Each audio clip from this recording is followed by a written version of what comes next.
والمرسلين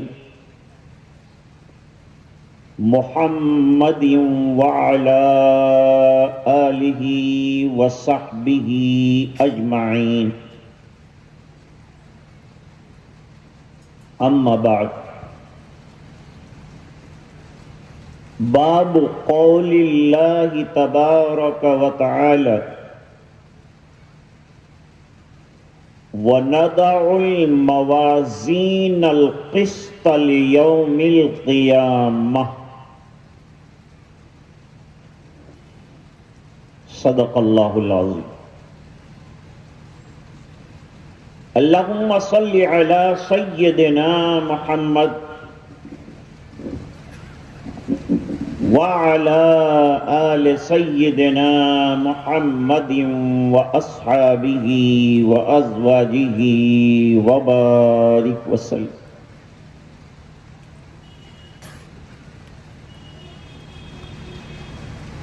شہ نشین پر تشریف فرما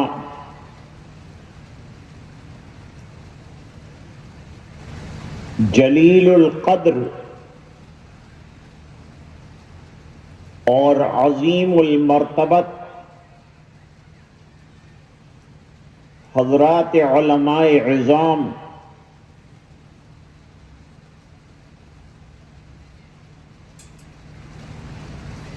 طلباء کرام حاضرین مجلس دینی ماں بہنیں،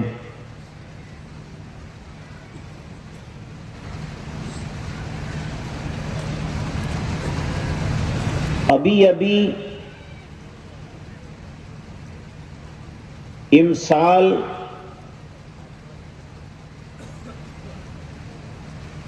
تکمیل کرنے والے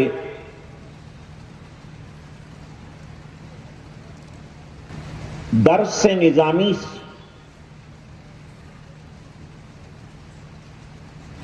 8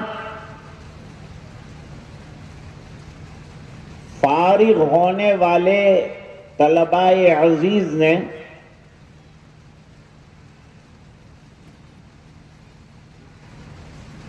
الجامع الصحیح البخاری کا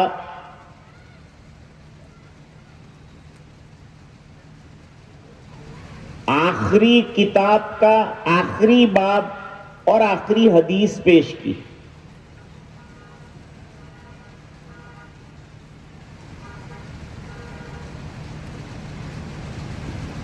حضرت امام بخاری رحمہ اللہ تعالی امیر المومنین فی الحدیث ہیں.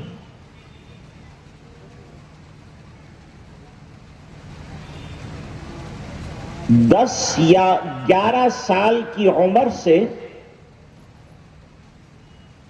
حفظ حدیث شروع کر دیا تھا.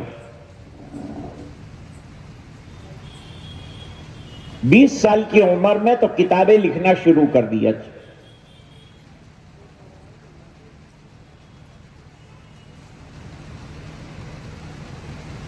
یہ بخاری شریف جسے کہتے ہیں یہ 16 سال کی کاوش کا نتیجہ ہے.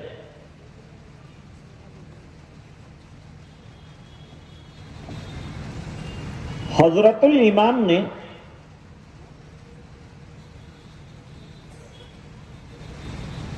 اس میں شان عبقریت پیدا کرنے کے لیے کبھی کبھی ایک رات میں 20 مرتبہ اٹھ کر چراغ جلایا اور کچھ لکھے ہیں فوائد.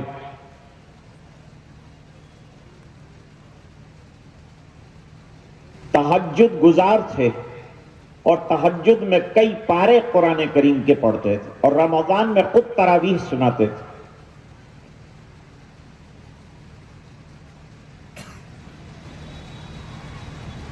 جب احادیث کے اسباق سے فارغ ہو جاتے تو تلاوت کثرت سے کرتے تھے. آج 20 طلباء عزیز قرآن کریم کی حفظ کی سعادت بھی حاصل کر رہے ہیں. ادارہ شجر باسمر، حضرت مولانا سید محمد مظہر الدین صاحب رحمۃ اللہ علیہ کا کاوشوں کا خلاصہ اور نچوڑ آج ہمارے سامنے آ رہا ہے۔ اللہ مرحوم کی مغفرت فرما اور اس باغ کو ہمیشہ آباد رکھے۔ حضرت امام بخاری رحمۃ اللہ علیہ کی محنتوں کا عالم یہ ہے کہ حدیث ہرقل تقریباً 17 مرتبہ لکھی ہے اپنی کتاب میں۔ حدیث النیہ، جس کو حدیث مہاجر ام قیس بھی کہتے ہیں،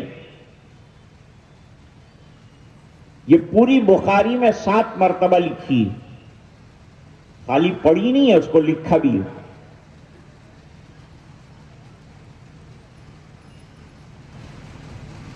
حضرت امام بخاری رحمۃ اللہ علیہ کے سامنے فرق ضالہ رہے ہیں۔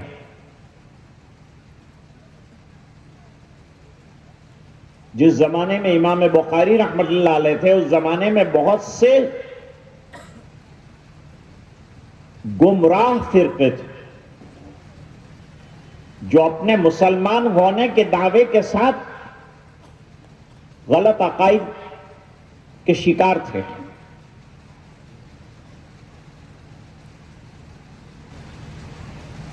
جس میں مرجئہ ہے، قدریہ ہے، جبریہ ہے، معتزلہ ہے، کرامیہ ہے، اور آخری کتاب میں امام بخاری رحمۃ اللہ علیہ نے جہم ابن صفان کی جماعت جو پیدا ہو گئی تھی جہمیہ، اس کا رد کیا ہے۔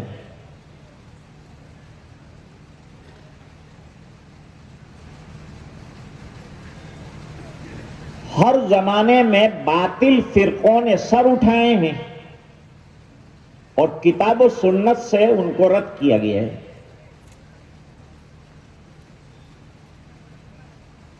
قرآن کریم کے بعد فرق باطلہ کی تردید میں مدلل کلام اگر مل سکتا ہے تو بخاری شریف میں۔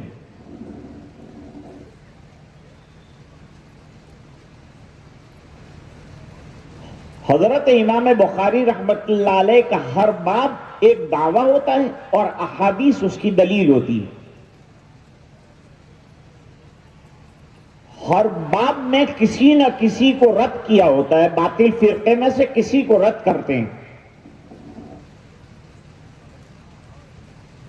تو باطل فرقوں کی تردید کا بیڑا اٹھایا ہے اپنے زمانے میں حضرت امام بخاری رحمۃ اللہ علیہ نے۔ خلق قرآن کا بڑا مسئلہ چل رہا تھا، اس کا بھی منہ توڑ جواب دیا ہے اپنی کتاب میں۔ اور قرآن کریم کی عظمت پر لگاتار ابواب قائم کیے ہیں۔ اخیر میں امام بخاری رحمۃ اللہ علیہ نے، کیونکہ لوگوں کی نظر سے قرآن کی عظمت اوجھل ہوتی جا رہی تھی، اس لیے علامہ سید محمد انور شاہ کشمیری رحمۃ اللہ علیہ فرماتے ہیں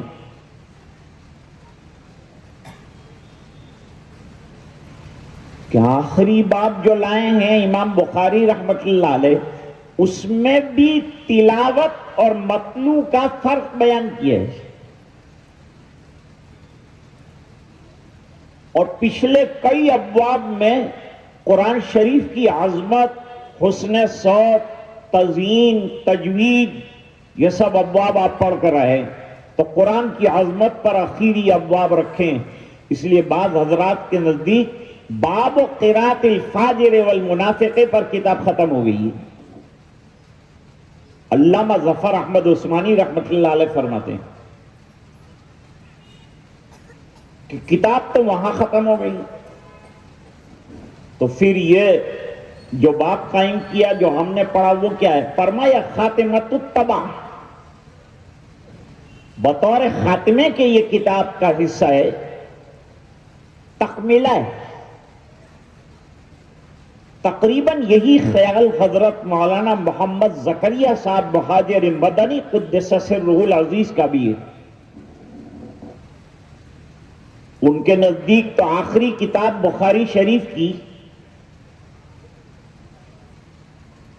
باب اعتصاب الکتاب والسنتی، یہ جو کتاب لائے ہیں یہ آخری کتاب ہے ان کے نزدیک. اور اس کے بعد جو باقی چیزیں لائے ہیں وہ بطور تکملے کے لائے ہیں.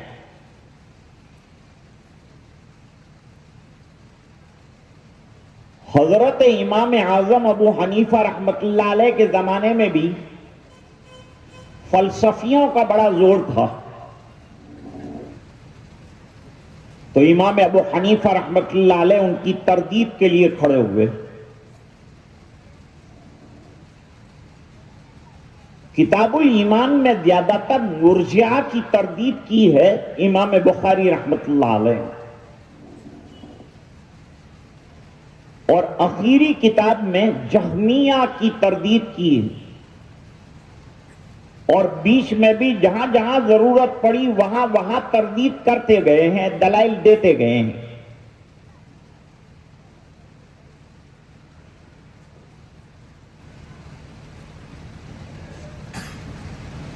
ایمان دو قسم کی تعریفات رکھتے ہیں. اصل بخاری شریف جو شروع ہوئی ہے زیادہ تر محققین کے نزدیک وہ کتاب الایمان سے شروع ہوئی. تو بدء الوحی کا باب لائے ہیں، وہ کیا ہے؟ فرمایا وہ تمہید ہے. بدء الوحی لائے ہیں تمہید کے طور پر. ذرا ایک بات سمجھ لیجئے،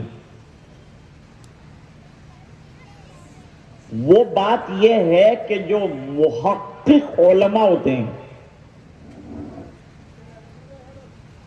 وہ اپنی کتاب کے ابتدا اور انتہا میں ربط رکھتے ہیں.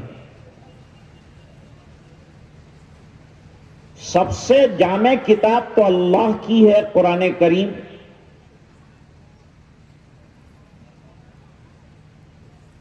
ان احسن الکلام کلام اللہ، اور اس کے بعد بہترین ہدایت کی باتیں وخیر الہدی ہدی محمد صلی اللہ علیہ وسلم.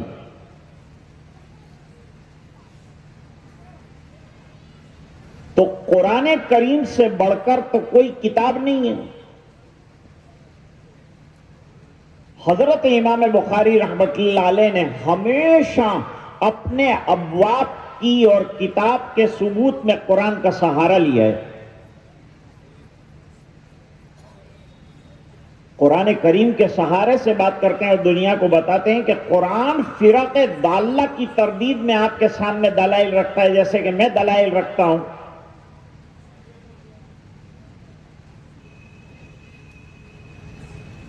ایمان کس کو کہتے ہیں؟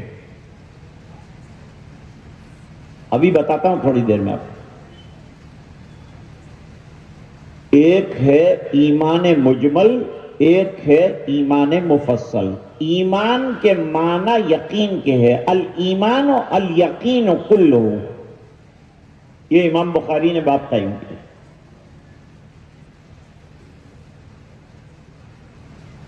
چند چیزوں پر یقین رکھنا،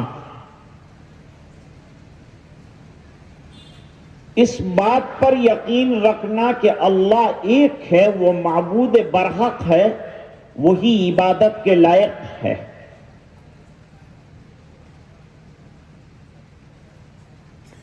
نمبر 2، جتنے انبیاء تشریف لائے ہیں ہم ان تمام کی رسالت و نبوت کو مانتے ہیں، لیکن موجودہ دور میں جو دعوے کرتے ہیں ہم ان کو نہیں مانتے. کیوں بھائی اب کیوں نہیں مانتے؟ کہو آخری رسول جناب رسول اللہ صلی اللہ علیہ وسلم کی شکل میں تشریف لے آئے. اب نیا کوئی رسول قیامت تک نہیں آئے گی. جو بھی دعویٰ کرے گا جھوٹا ہو.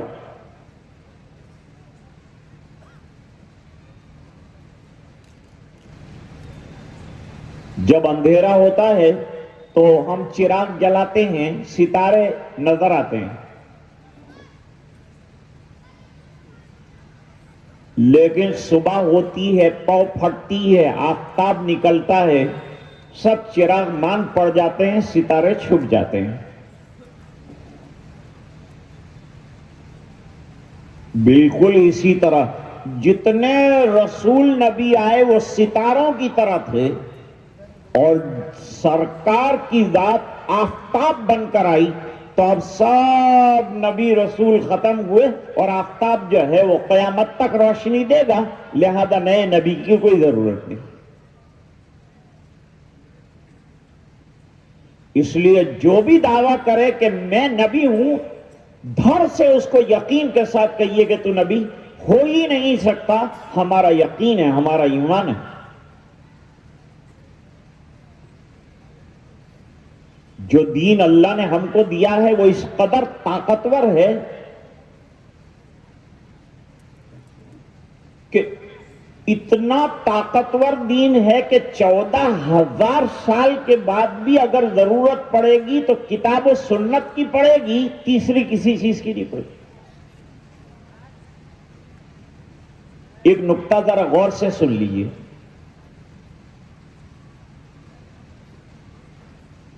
ہم لوگ کلمہ پڑھتے ہیں, کلمے کا نام ہے کلمہ طیبہ, پاکیزہ کلمہ جو شرک کی علائشات سے انسان کو پاک کر دیتا ہے. وہ ہے لا الہ الا اللہ محمد الرسول اللہ. اللہ کے علاوہ کوئی معبود نہیں ہے. ایک تو یہ یقین دل میں بٹھانا, اور دوسرا یقین یہ بٹھانا کہ محمد صلی اللہ علیہ وسلم اللہ تعالی کی طرف سے بھیجے ہوئے آخری رسول ہیں. آپ کے بعد کوئی بھی رسول کا دعویٰ کرے تو وہ کھلم کھلا جھوٹا اور کذاب ہے.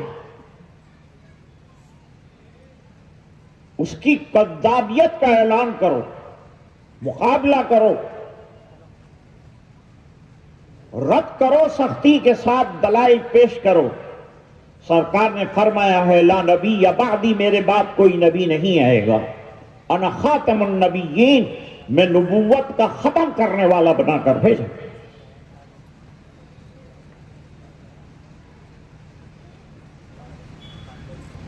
آج کل ہمارے عقیدے کی کمزوری سے فائدہ اٹھا کر کچھ لوگ اپنی دنیا سجانے کے لیے دعوے کر لیتے ہیں تاکہ ان کی دکانیں سج جائے, ان کا کام چل جائے. اور یہ دنیا ایسی ہے کہ کوئی غلط دعویٰ کرے اس کے ساتھ بھی چند لوگ ہو جاتے ہیں, کوئی جھوٹا دعویٰ کرے اس کے ساتھ بھی چند چیلے چپاٹے ہو ہی جاتے ہیں جو اس کی ترجمانی کرتے ہیں, کیونکہ ان کا بھی کچھ نہ کچھ فائدہ ہوتا ہے, کمیشن ان کا بھی ہوتا ہے. دنیا کے لیے ایسا کرتے ہیں, ورنہ اللہ کی ذات پر اگر یقین ہو اور تعلیمات قرآنیہ پر عمل ہو تو پہلے اس کو توبہ کر لینی چاہیے, سچا اللہ کا بندہ بن کر زندگی گزارنی چاہیے. عیسیٰ علیہ السلام کو آنے میں بہت دیر ہے, اور ان کے آنے سے پہلے بہت سی نشانیاں آنی وہ بھی باقی. اور جب وہ تشریف لائیں گے تو کھل جائے گا, اور وہ آئیں گے کہیں اور یہاں بیٹھ کر کوئی دعویٰ کرے کہ میں عیسیٰ ہوں تو کیسے مان سکتے ہیں؟ دولیا میں پیدا نہیں ہونا. یہ سب عربی علاقوں سے آئیں گے. دمشق کے جامع مسجد کے مینارے پر حضرت عیسیٰ علیہ السلام کا اترنا بتایا ہے.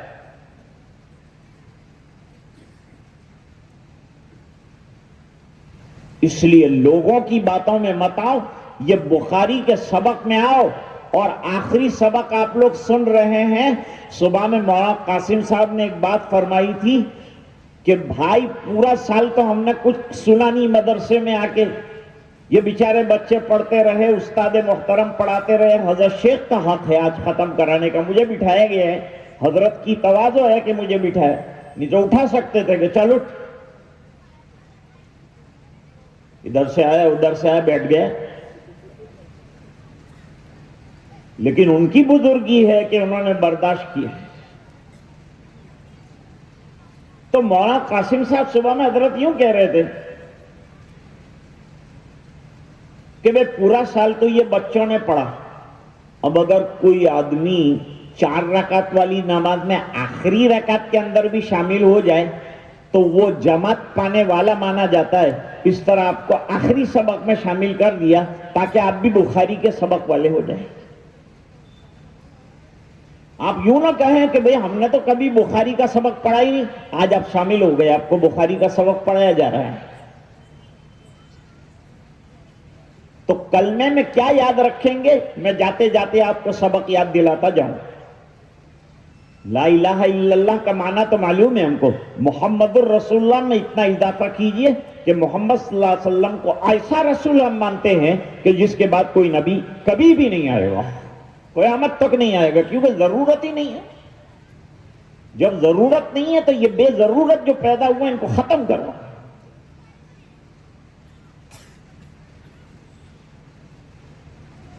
سید عطا اللہ شاہ بخاری رحمت اللہ علیہ نے خواب میں غلام محمد قادیانی کو دیکھا.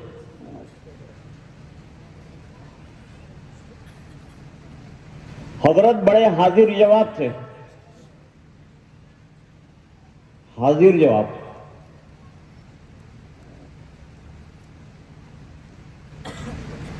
جماعت اسلامی کے سیکریٹری صاحب سے ملاقات حضرت, تو اس نے کہا برجستہ کہ حضرت آپ کو تقریر کا بڑا شوق ہے. حضرت نے فرمایا جیسے آپ کو تحریر کا شوق ہے.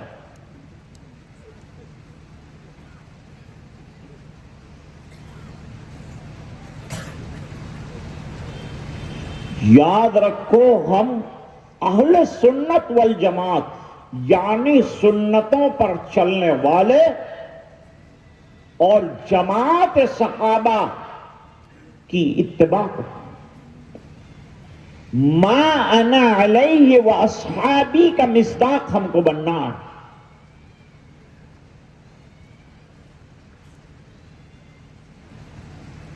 کوئی اپنے آپ کو شکیلی کہنے سے نہیں ڈرتا, کوئی اپنے آپ کو بریلوی کہنے سے نہیں ڈرتا, تو ہمیں اپنے آپ کو دیوبندی کہنے میں کیا ڈر ہے. اب آپ کہیں گے یہ دیوبند کیا ہے, یہ کوئی وہ قصبہ دیوبند سے نسبت ہے وہ بات نہیں ہے. وہاں جو تعلیم اور وہاں کے عقائد ہیں اس کا اگر مطالعہ کیا جائے تو دیوبندیت کا معنی نکلتا ہے اتباع سنت. کیوں بھائی سنتوں کی اتباع نہیں کرنی؟ امام بخاری رحمت اللہ علیہ نے یہ بخاری شریف انسائکلوپیڈیا پیش کیا ہے, سنتوں کا انسائکلوپیڈیا ہے. یہ کس وقت کی کیا سنت ہے یہ تو معلوم ہے ہم کو, کتابیں ہیں اردو میں لکھی ہوئی بتاتے ہیں سانے کے آداب یہ ہیں, اس کی سنت یہ ہے, اس کی سنت یہ ہے, سونے کی سنت یہ ہے. لوگ پوچھتے بھی ہیں مولانا میٹھا کھانا سنت ہے کہ کھارا کھانا سنت ہے, پہلے کیا کھانا چاہیے؟ میں نے کہا تہجد پڑھنا سنت ہے. وہ تو پوچھتا ہی نہیں ہے, کھانے میں سے ہی اوپر نہیں آتا. کھانا کیا ہے؟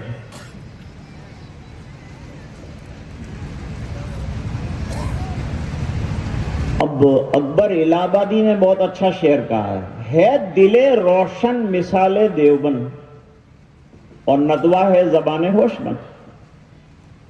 اور علی گڑھ کی بھی تم تشبیہ دو, یعنی ایک معزز پیٹ تم اس کو کہو. ایک بات یاد رکھنا, سنتیں تو کتابوں میں بھی لکھی ہوئی مل جائے گی، لیکن ہر حدیث، ہر سنت کے ساتھ صحیح حدیث صحیح وہ امام بخاری کے یہاں ملے گی۔ آپ کو ایسا لگے کہ بھئی مسواک کرنا سنت ہے، کوئی دلیل ہے اس کی؟ سنت تو معلوم ہو گئی ہم، دلیل کھولو بخاری تو ابھی احادیث سامنے آئے گی، اور حدیث بھی کیفا متفق نہیں ہے، متصل اور صحیح احادیث کا ذخیرہ ہے امام بخاری کی کتاب۔ امام بخاری کا مقصد ہی صحیح احادیث کا لانا ہے، جو آثار اور دوسری چیزیں لائیں وہ ضمنی ہے، اپنے ابواب کو ثابت کرنے کے لیے لاتے ہیں، ورنہ مقصود اصلی احادیث صحیحہ کا پیش کرنا ہے۔ بعض حضرات کہتے ہیں کہ امام بخاری رحمت اللہ علیہ کی کتاب کو اصطلاحی اعتبار سے جامع کہا ہے، کہ اصطلاحاً یہ کتاب جامع ہے، کیونکہ جامع کس کتاب کو کہتے ہیں؟ جس کے اندر 8 ابواب، سیر، آداب، تفسیر، عقائد، فتن، اشراط، احکام، مناقب، یہ 8 ابواب جس کتاب میں ہو اور ایمانیات سے شروع ہو اس کو کہتے ہیں جامع۔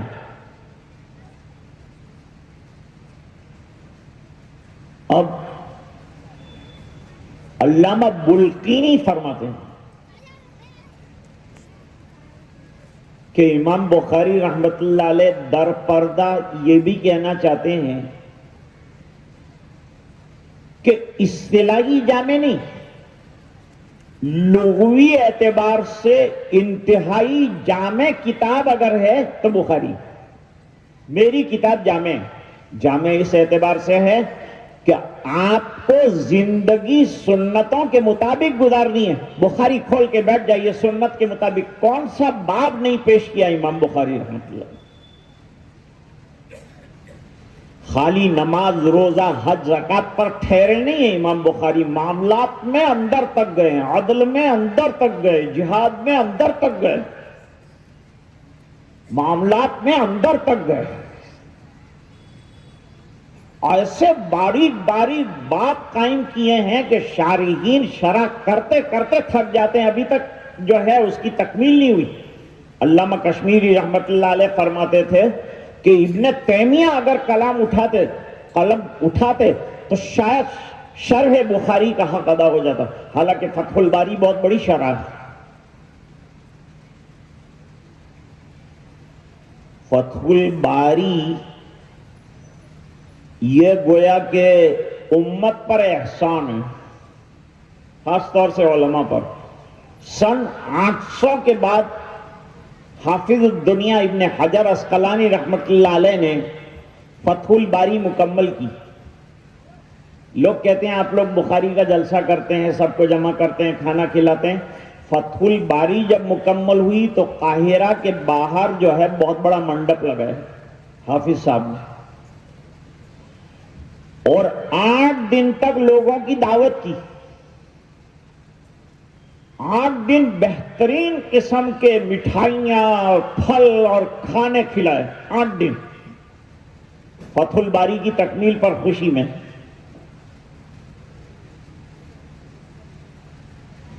اور 300 دینار کا خرچہ کیا، اور بڑے بڑے زعماء اور شعراء نے فتح الباری پر اشعار کہے اور مقالے پڑھے گئے 8 دنوں تک،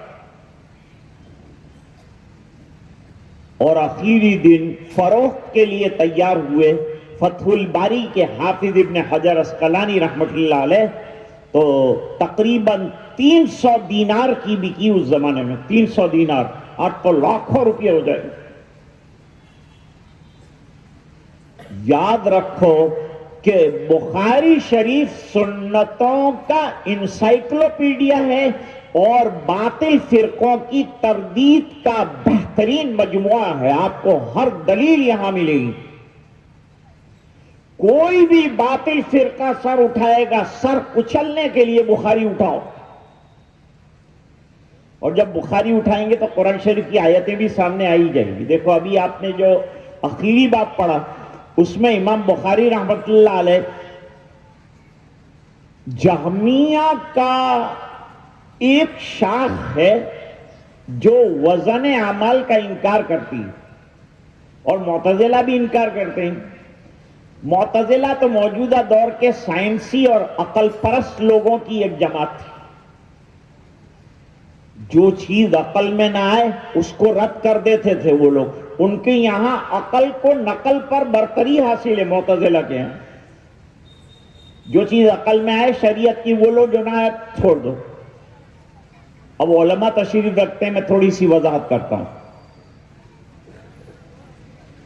ایک ہے کسی چیز کا سمجھ میں نہ آنا، ہماری عقل میں نہیں آیا، ہماری عقل کی رسائی نہیں وہاں تک تو آیا نہیں۔ ایک ہے کسی چیز کا ما وراء العقل ہونا، جیسے روح کا معاملہ ما وراء العقل ہے۔ ارے بھائی، اللہ نے وحی کیوں بھیجی؟ سرکار پر، انبیاء پر وحی کیوں آئی؟ وحی کی ضرورت کیا ہے؟ کیوں ہمارے پاس عقل نہیں ہے؟ ہم لوگ اللہ تک پہنچ جاتے، عبادت کر لیتے، سجدے کر لیتے، لیکن معلوم نہیں ہماری نماز کیسی ہوتی، ہمارا روزہ کیسا ہوتا، ہم کر پاتے؟ اللہ کو ہم نے مان لیا اور ہم کو یقین آ گیا کہ توحید ہے، کوئی پیدا کرنے والا ہے، یہ مان لیا، لیکن عبادت کا طرز تو معلوم نہ ہو۔ تو عبادت کا طرز کیسے معلوم کیا جائے گا؟ اللہ تعالیٰ نے رسولوں کو بھیجا، بتایا کہ اس طرز سے عبادت کریں گے، ورنہ یہ مسجدیں نہ ہوتی، یہ مدرسے نہ ہوتے، سب من گھڑت طریقے پر مانتے۔ فرمایا من گھڑت طریقے پر اللہ کو نہیں ماننا ہے، رسول جو بتائیں طریقہ وہ طریقے سے ماننا ہے۔ یہ بات تو سمجھ میں آئی نا آپ کو؟ انسان اگرچہ اس کی عقل لمیٹڈ ہے لیکن اس کی پرواز بہت بلند ہے۔ جو چیز اس کی عقل میں نہیں آتی اس سے بھی آگے وہ جانا چاہتا ہے لیکن عقل ساتھ نہیں دیتی، تو اللہ نے فرمایا مت گھبرا، تیری عقل جہاں ساتھ نہیں دے گی وہاں میری وحی ساتھ۔ اس وجہ سے اللہ تعالیٰ نے وحی اتاری کہ وحی کے ذریعے سے تیری پرواز کو لامحدود کر دیں گا۔ اللہ نے اس پرواز کو بلند فرما دیا اور پہنچایا ہمیں وحی کے ذریعے سے اللہ تک، آسمان کی بلندیوں تک، جنت تک، جہنم تک، پل صراط، یہ سب سمجھ میں آیا وحی کی روشنی میں۔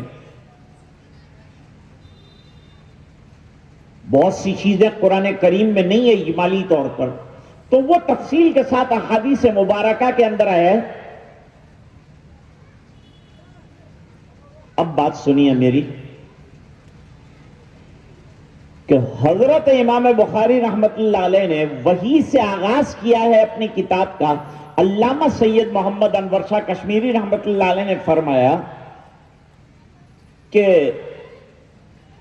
مبدأ المبادی، سب ابتداؤں کی ابتدا وہاں سے شروع کیا ہے، اور سب ابتداؤں کی ابتدا یہ ہے کہ ہمارا دین وحی سے شروع ہوا ہے۔ من گھڑت خیالات اور فاسد عقائد کا پلندہ نہیں ہے ہمارا دین، مضبوط عقیدوں کی بنیاد پر قائم ہے، اور وہ وحی کے ذریعے سے عقائد ہمارے سامنے آئے۔ تو وحی سے آغاز کیا اور لوگوں کو بتایا کہ بھائی یہ دین من گھڑت نہیں۔ میرے والد صاحب رحمت اللہ علیہ فرماتے تھے کہ من گھڑت دین نہیں ہے، وحی کی روشنی میں یہ پورا دین ہمارے سامنے آیا ہے۔ امام بخاری نے پہلے وحی کو سمجھایا، اس کے بعد پورا دین سمجھایا۔ تو وحی کا جو باب ہے وہ تمہید ہے۔ اس کے بعد پہلی کتاب جو لائے ہیں وہ کتاب الایمان ہے، کتاب الایمان۔ کتاب الایمان اصل میں توحید ہے۔ کوئی بھی عمل عند اللہ مقبول ہونے کے لیے ایمان شرط۔ بغیر ایمان کے اعمال صالحہ کوئی کتنے بھی کر لے، کتنے بھی سجدے کر لے، راتوں کو جاگ لے، روزے رکھ لے، ایمان نہیں ہے، ثواب نہیں ملے گا، اللہ کے یہاں کوئی درجہ نہیں ملے گا۔ روزے رکھے تو بھوک ہڑتال مانی جائے گی، زکات دے دی تو ٹیکس دیا، یوں مانا جائے گا۔ لیکن ایمان کی روح جب آتی ہے تو اس کے بعد روزہ بنتا ہے، عبادت بنتی ہے۔ آنے والا ہے روزے کا مہینہ، تیاری ابھی سے شروع کر، بیٹھے مت رہو ہاتھ پہ ہاتھ دھر کر۔ روز اگر آدھا پارا پڑھتے تھے تو ابھی سے 1 پارا کر دو۔ روزے نہیں رکھتے ہیں ابھی تھوڑے تھوڑے رکھنا شروع کرو، تاکہ پھر جو ہے رمضان المبارک میں قوت کے ساتھ یہ عبادت انجام دی جائے۔ صحابی نے پوچھا حضور بہترین عمل کون سا ہو سکتا ہے؟ حضور نے فرمایا صم فإنها خیر الاعمال، روزے رکھا کر، یہ بہترین عمل ہے، صحت کے لیے بھی بہترین ہے۔ حضرت امام جعفر صادق رحمت اللہ علیہ یہ سادات میں سے ہے خاندان کے اعتبار سے، انہوں نے بہت اچھی بات لکھی ہے کہ اعمال میں وزن پیدا ہوتا ہے 3 چیز سے۔ امام بخاری اخیر میں یہی ثابت کرنا چاہتے ہیں کہ جو کہتے ہیں کہ عمل کا وزن نہیں ہوگا، ہم کہتے ہیں عمل کا وزن ہوگا۔ کیا سبق لیا ہم لوگوں نے یہاں بیٹھ کر کہ ہمیں اپنے اعمال کو وزنی بنانا چاہیے، لیکن مولانا بتائیے کہ اعمال وزنی کیسے ہوں گے؟ حضرت امام جعفر صادق رحمت اللہ علیہ فرماتے ہیں پہلی بات یہ ہے کہ ایمان لاؤ۔ یا ایھا الناس اتقوا ربکم الذی خلقکم من نفس واحدہ، وہاں مفسرین نے لکھا ہے یا ایھا الناس آمنوا ثم اتقوا، اے لوگوں پہلے ایمان لے آؤ پھر تقوی اختیار کرو۔ ایمان جو ہے اعمال کی جان ہے، جیسے روح کے بغیر جسم بے حیثیت ہو جاتا ہے، اس طرح ایمان کے بغیر عمل بے حیثیت ہو جاتا ہے۔ تو فرماتے ہیں اعمال کو وزنی بنانا۔ آج یہاں سے آپ جائیں گے، گھر جا کے لوگ پوچھیں گے کیا پڑھ کے آئے سبق، تو پہلا سبق یہ بتانا کہ مولانا نے بتایا کہ اپنے اعمال کو اللہ کے یہاں ترازو میں وزنی بنانے کی کوشش کریں۔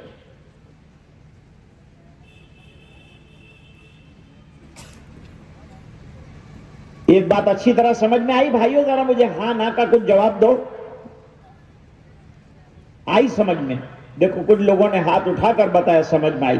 ہمیشہ یاد رکھو کہ ایمان کے بغیر اچھے سے اچھا عمل رائگان ہے۔ اچھی طرح سمجھ لیا؟ اب دوسری بات سمجھ لو۔ دوسری چیز ہے اتباع سنت۔ کوئی بھی عمل سنت کے بغیر اگر کیا جائے تو بے وزن رہتا ہے۔ اب اس کو ایک مثال سے سمجھ لو۔ ایک آدمی نے بڑی مخلصانہ نیت، کیونکہ امام بخاری رحمت اللہ علیہ نے شروع فرمایا نیت سے کہ نیت کو اچھا رکھو، یعنی تیسری چیز جو ہے وہ میں بیان کر رہا ہوں ابھی کہ تیسری چیز اخلاص ہے۔ عمل میں وزن پیدا کرنے کے لیے تیسری چیز کیا ہے؟ اخلاص۔ اخلاص کے کیا معنی؟ خالص اللہ کے لیے کام کرنا، دنیا کے لیے دکھانے کے لیے نہیں، صرف اللہ کے لیے کام کرنا۔ شو بازی نہیں ہونی چاہیے، نمائش ہمارے یہاں جائز ہی نہیں۔ ایک آدمی نے نیت کر لی، بہت مخلص نیت کی کہ مجھے دہلی جانا ہے، اور کلکتے والی ٹرین کے اندر بیٹھ گئے۔ اس نے بہت اندر سے نیت کی کہ اللہ میں تو جانتا ہے میری نیت کتنی صاف ستھری ہے، مجھے جو ہے دلی پہنچا دیجئے، لیکن یہ ٹرین کلکتہ پہنچی۔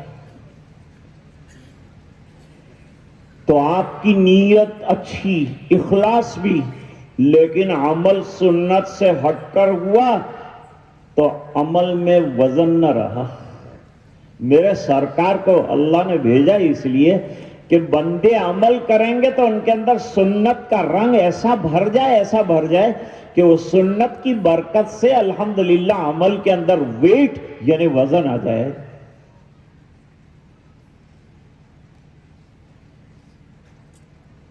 نقشے قدم نبی کے ہیں جنت کے راستے، اللہ سے ملاتے ہیں سنت کے راستے. فارسی کا شاعر کہتا ہے، آج کل تو اردو بھی لوگ مشکل سے سمجھ رہے ہیں، فارسی تو کیا مرحوم ہو گئی بیچاری، مدرسے والوں نے دفنا دیا اس کو، کم فارسی پڑھائی. فارسی میں عجیب عجیب باتیں لکھی گئی. ترسم نہ رسی بکعبہ اے عرابی، اے بدوی انسان تو کعبہ نہیں پہنچ سکے گا، مجھے ڈر ہے. کیوں؟ کی راہ تو می روی بترکستان، اس لیے کہ تو نے مکے جانے کے لیے راستہ ترکستان والا لیا، مکے نہیں پہنچے. تو اگر اللہ کے دربار میں اعمال کو وزنی بنانا ہے تو دوسری چیز کیا ہے؟ اتباع سنت. وزن پیدا ہوگا اعمال میں اتباع سنت کی برکت سے.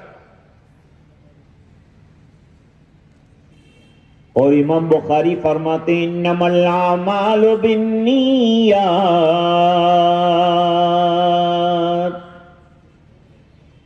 اعمال میں ثواب ملنے کا دار و مدار اس بات پر ہے کہ آپ کی نیت کیا ہے. نیت اگر ثواب کی ہے تو ثواب ملے گا، نہیں ہے دنیا کی نیت ہے تو دنیا ملے گی، ثواب نہیں ملے گا. نیت دل کے ارادے کو کہتے ہیں.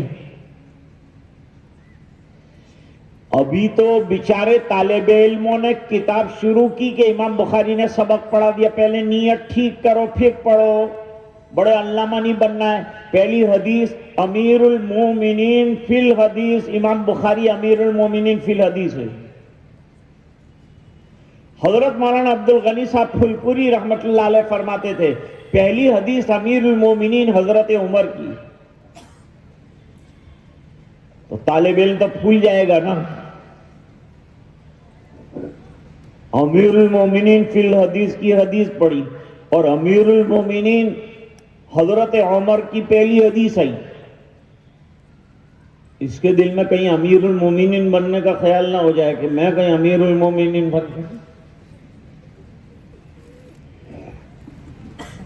تو حضرت امام بخاری رحمت اللہ علیہ نے فرمایا آخری حدیث غریب الدیار غریب الدنیا ابو ہریرہ کی حدیث لائے. ان کی طرح پردیسی بن کر زندگی گزار، سفر کر، وطن سے نکل، محنت کر، مجاہدہ کر، تو ابو ہریرہ کی طرح اللہ تعالیٰ تیرے کو مقبولیت عطا فرمائیں گے. تو تین چیزوں سے اعمال میں وزن پیدا ہوتا ہے. ایک ایمان، دوسرا اتباع سنت، تیسرا اخلاص. تین چیزیں ہو گئی. اب علامہ قرطبی رحمت اللہ علیہ کی تین باتیں جو ہے اس کو سن لیجئے، بات سبق ختم کرتا ہوں کیونکہ 10 بجے ہم کو ختم کرنا ہے، 9:33 ہو چکی، ابھی کچھ کام باقی ہے.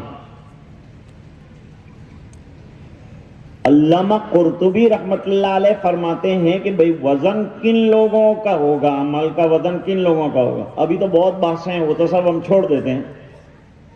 ابھی خالی ایک مناسبت بتاؤں گا، بچوں کو فائدہ ہو جائے تھوڑا سا. علماء کو کچھ بتانے کی ضرورت نہیں، تو پڑھاتے ہیں بخاری شریف، ان کو کچھ نہیں بتانے، وہ تو سب آپ کو پڑھا چکے. یہ تو میں عوام کو پڑھا رہا ہوں، میرا اور ان کا سابقہ ہے.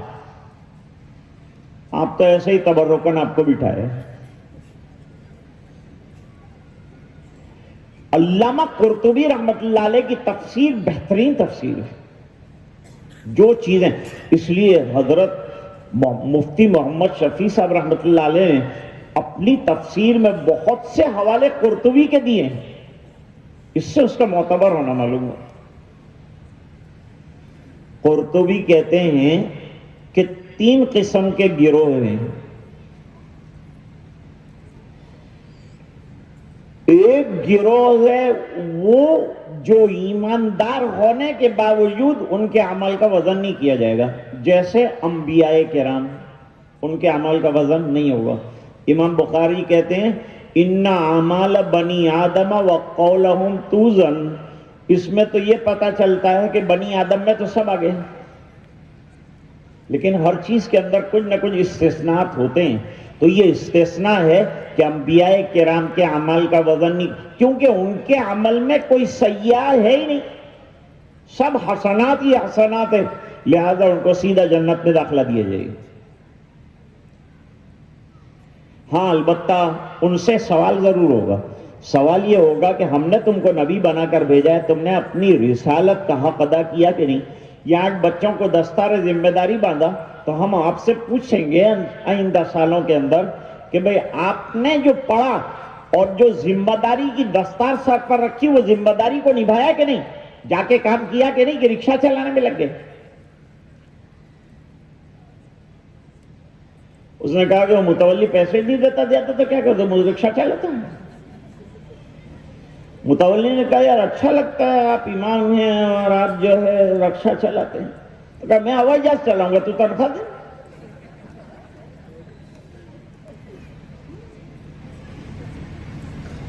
ایک صاحب نے مجھ سے کہا کہ ماں آپ کی تنخواہ کیا ہے؟ میں نے کہا میری 10,000 تنخواہ ہے۔ تیری کتنی ہے؟ اس نے کہا میری تو 1.5 لاکھ روپے تنخواہ، لیکن آپ کی تو ماشاءاللہ کتنی برکت والے 10,000۔ میں نے کہا بہت اچھی بات ہے، یہ برکت والے تو لے لے، تیرے والے میرے کو دے دے۔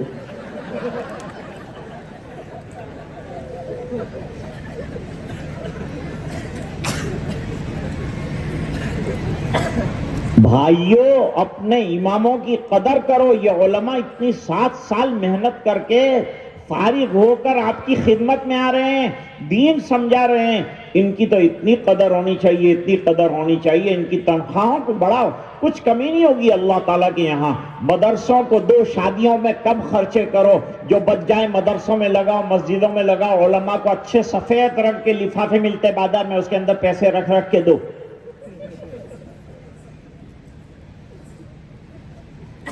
میں لفافے کا کہتا ہوں تو لوگ میرے کو بلانا چھوڑ دیتے ہیں، آتا ہے لفافے کی بات کرتا ہے، میرے کو لفافے نہیں چاہیے، میں تو علماء کو لفافے دلانا چاہتا ہوں۔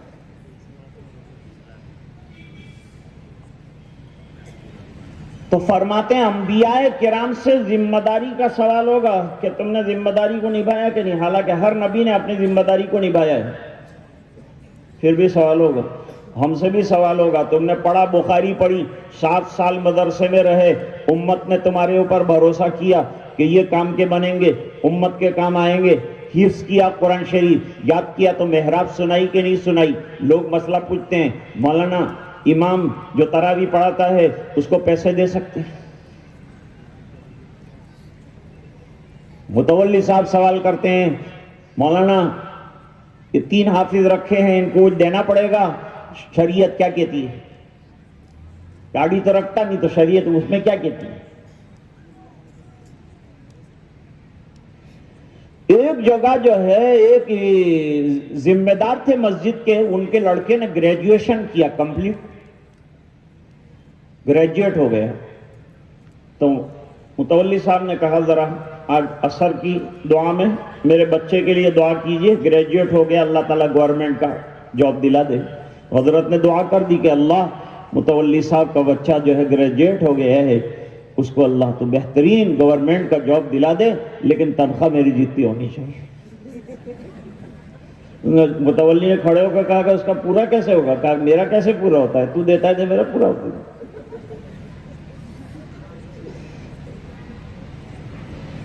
خیر میں عرض کر رہا تھا کہ ایک تو انبیاء کرام سے سوال نہیں، نمبر 2 حدیث شریف بخاری میں بھی ہے، مسلم میں بھی ہے، ریاض الصالحین میں بھی ہے، 70,000 ایسے ایمان والے جو اللہ پر بہترین بھروسہ کرتے ہیں اور بدفالیاں نہیں لیتے ہیں، تطیر نہیں کرتے ہیں، الٹے سلٹے تعویذ گنڈے نہیں کرتے ہیں اور اللہ کی ذات پر بھروسہ کرتے ہیں، بے حساب جنت کے مجھے۔ ایک اور حدیث میں فرمایا 70,000 میں سے ہر ایک ہزار کے ساتھ 70,000 جائیں گے۔ یہ اور حدیث ہے، بخاری میں نہیں ہے، یہ بے حساب جائیں گے۔ دو آج سمجھ میں آئے، یہ دو بے حساب جائیں گے۔ نمبر 3، وہ ایمان والے جن کے اعمال نامے میں ایک بھی برائی نہیں ہے تو اس کو جنت کے اندر داخلہ ملے گا، وزن نہیں کیا جائے گا اس کے اعمال کا۔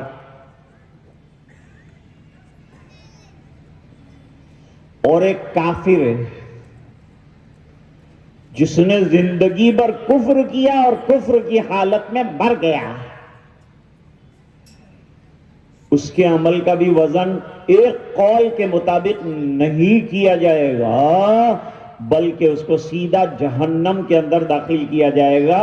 وَأَمَّا الَّذِينَ كَفَرُوا بِآيَاتِ رَبِّهِمْ وَلِقَائِهِ فَحَبِطَتْ أَعْمَالُهُمْ فَلَا نُقِيمُ لَهُمْ يَوْمَ الْقِيَامَةِ وَزْنًا۔ یہ آیت بتاتی ہے کہ وزن نہیں ہوگا۔ دوسرے حضرات کہتے ہیں وزن ہوگا لیکن بے معنی ہوگا، کوئی حیثیت نہیں ہوگی، دکھائیں گے۔ ایک سوال ہوتا ہے اس موقع پر، اللہ علیم بھی ہے، اللہ بصیر بھی ہے، اللہ خبیر بھی ہے، اللہ کی 7 ذاتی صفات ہیں جو ہمیشہ اللہ کے ساتھ ہیں، ازلی ابدی طور پر موجود ہیں، وہ 7 صفات سے اللہ تعالیٰ کبھی خالی نہیں ہے، اور دوسری صفات ہیں۔ جب اللہ کو سب معلوم ہے تو وزن کیوں کرتے ہیں؟ وزن ہم کو دکھانے کے لیے کرتے ہیں، اللہ کو سب معلوم ہے۔ حدیث شریف میں فرمایا لائن لگی ہوگی ترازو کے سامنے، اعلان ہوگا فلان صاحب آ جائیے، تشریف لائیے، اور پھر ان کے اعمال کو تولا جائے گا، اور حضرت جبریل علیہ السلام نے اٹھایا ہوگا ترازو۔ ایک قول میں یہ ہے بیدہ المیزان، اللہ کے پاس ترازو کی وہ کانٹا ہوگا۔ میکائیل بھی کھڑے ہوں گے، اسرافیل بھی کھڑے ہوں گے، حضرت آدم بھی کھڑے ہوں گے، دیکھ رہے ہوں گے امت کا تماشا، ہائے ہائے کیا عمل لے کے آیا۔ جو چند بھیانک مقامات ہیں نا آخرت کے، ان میں سے ایک بھیانک مقام وزن ہے۔ حضرت عائشہ رو رہی تھی، حضور دنیا میں تو آپ قدم قدم پر رہبری فرماتے ہیں، قدم قدم پر محنت فرماتے ہیں، قدم قدم پر مدد فرماتے ہیں، آخرت میں ہمارے کام آئیں گے؟ فرمایا 3 مقام پر کام نہیں آؤں گا، کچھ نہیں کر پاؤں گا وہاں۔ ان میں سے ایک مقام وزن کا مقام ہے، جہاں اعمال تولے جا رہے ہوں گے، وہاں میں تمہارے کام نہیں آؤں۔ بھیانک معاملہ ہے۔ ایمان تولا جائے گا کہ نہیں؟ صاحب نوادر الرسول حکیم ترمذی رحمۃ اللہ علیہ فرماتے ہیں کہ ایمان کو نہیں تولا جائے گا، اور امام بخاری اور دوسرے حضرات ایمان کے تولنے کے قائل ہیں۔ یہ دوسری بات۔ تو پھر وزن کس کا کیا جائے گا؟ 3 لوگ تو نکل گئے وزن میں سے، تو وزن کس کا کریں گے؟ امت کے وہ گنہگار جن کے اعمال مخلوط ہیں، اچھے بھی ہیں برے بھی، نماز بھی پڑھی، غیبت بھی کیا، نماز بھی پڑھ لی، تھوڑا شراب بھی پی لیا، سود بھی کھا لیا، وظیفے پڑھ رہا، سود بھی کھا رہا ہے۔ ایک بڑے میاں نے مجھ سے کہا، میں تو مولانا صبح میں جو ہے درود شریف کی تسبیح پڑھتے پڑھتے ٹیلی ویژن دیکھتا ہوں، ایک طرف تسبیح بھی چلتی رہتی ہے، ایک طرف ٹیلی ویژن کے اوپر پروگرام بھی چلتا رہتا۔ میں نے کہا کیا دیکھتے ہیں؟ تو کہا تفسیر آتی ہے ٹیلی ویژن کے اوپر، وہ دیکھتا ہوں۔ میں نے کہا یاد رکھنا کس کی آتی ہے، وہ قادیانی فلاں فلاں، وہ واقعہ میں بھول گیا بیچ میں۔ غلام محمد قادیانی خواب کے اندر آئے اور شاہ عطا اللہ صاحب سے کہا آپ کیوں میرے پیچھے پڑے؟ وہاں بلڈنگ بنائی، وہاں جو ہے مسجد بنائی، قادیان کے اندر میری مسجد کے سامنے بنائی، کیا ضرور، آپ کیوں پیچھے پڑے ہیں میرے؟ کہا تو جھوٹے دعوے کرتا ہے نبوت کے، اس لیے پیچھے پڑا، جھوٹا نبی ہے تو۔ کہا قرآن میں ہے کہ نہیں؟ مبشرم برسول یاتی من بعد اسمہ احمد، احمد کا تذکرہ ہے، میری نبوت کا تذکرہ ہے، آپ کیسے انکار کرتے ہیں؟ تو شاہ صاحب نے فرمایا وہ تو غلام احمد ہے، تو وہ تو احمد کا تذکرہ، وہ امام احمد کا تذکرہ ہے، تو غلام احمد ہے۔ اس نے کہا غلام تو گھر والوں نے لگائے ہیں، اصل میں تو میں احمد ہی تھا، لیکن یہ غلام گھر والوں نے لگا دیے، یہ بے ضرورت لگائے۔ سید عطا اللہ شاہ بخاری رحمت اللہ نے فرمایا میرا نام عطا اللہ ہے، اور عطا گھر والوں نے لگایا، میں اللہ کھڑا ہوں تیرے سامنے، تیری نبوت کو کینسل کرتا ہوں۔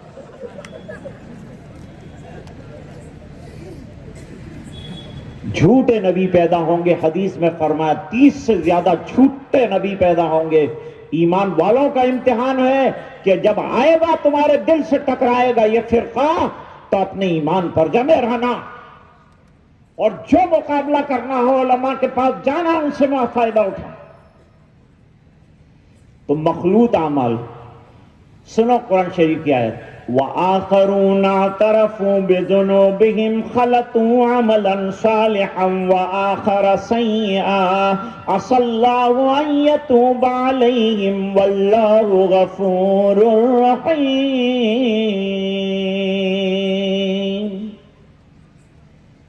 یہ مکس اعمال والے لوگ، ایک تو خالص اعمال صالحہ، کچھ بھی ملاوٹ نہیں ہے، سیاح کی بوند بھی نہیں ہے، جنت۔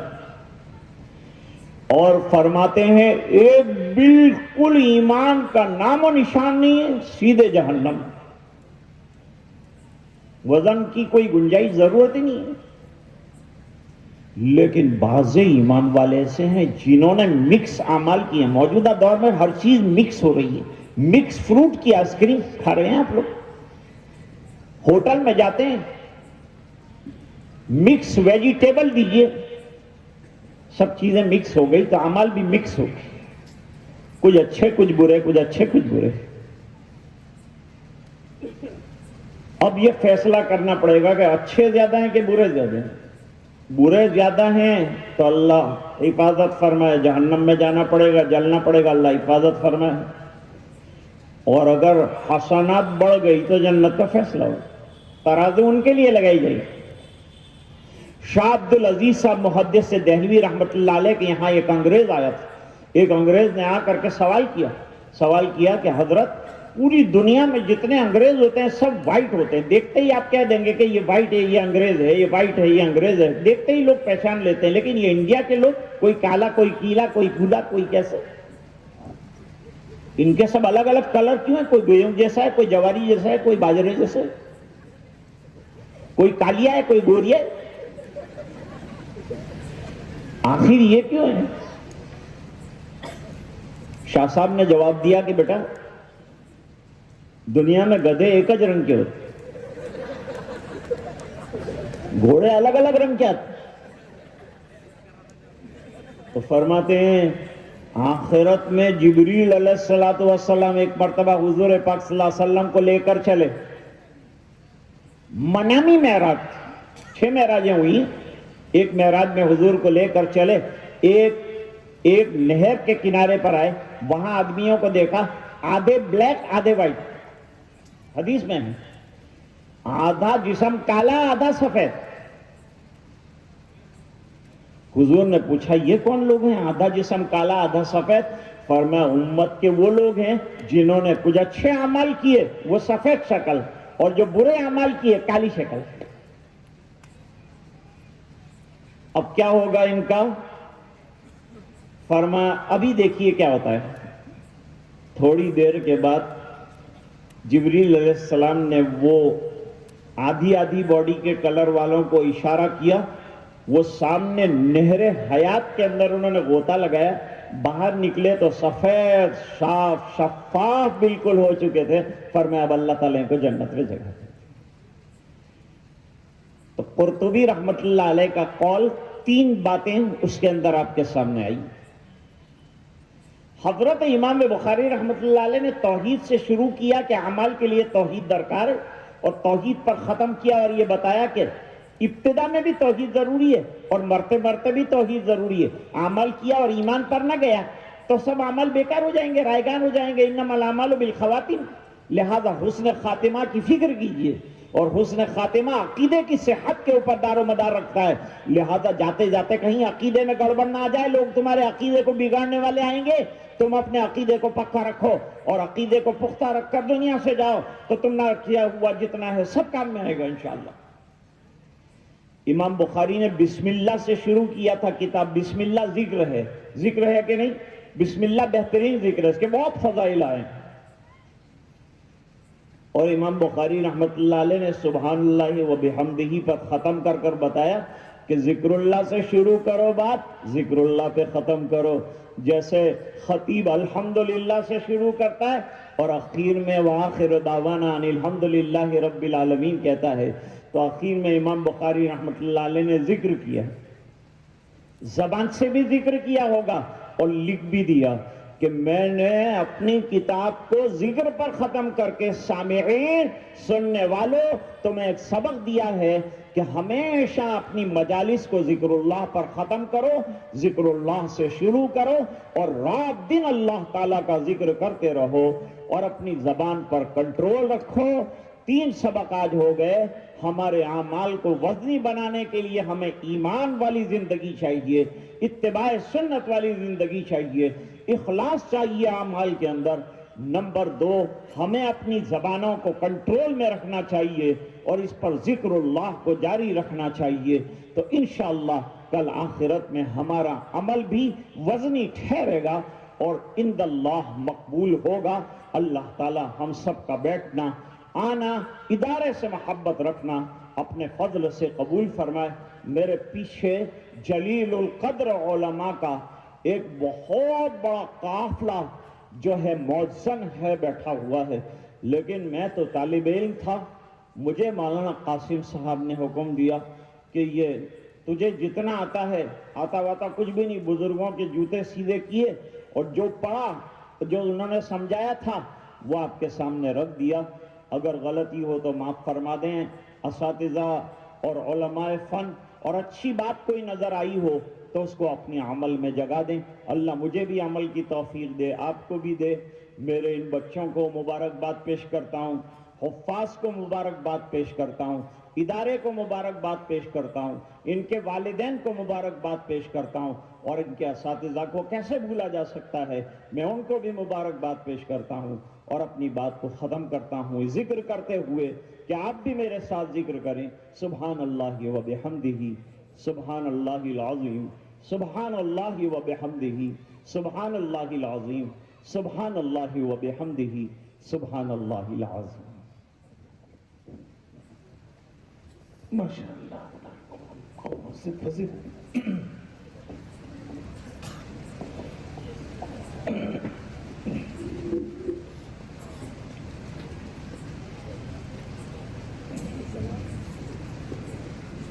عمائدین اور علماء کرام کے ہاتھوں انہیں اسناد دی جا رہی ہیں.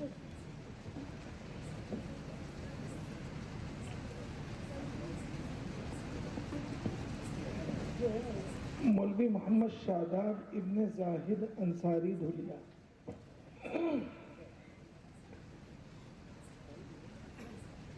طلبہ سے مولانا کے ہاتھوں اپنے اسناد لیتے جائے. مولوی محمد دانش ابن عبد الصمد, ان کو عالمیت کی سند, تجوید کی سند, کمپیوٹر کی سند دی جا رہی ہے.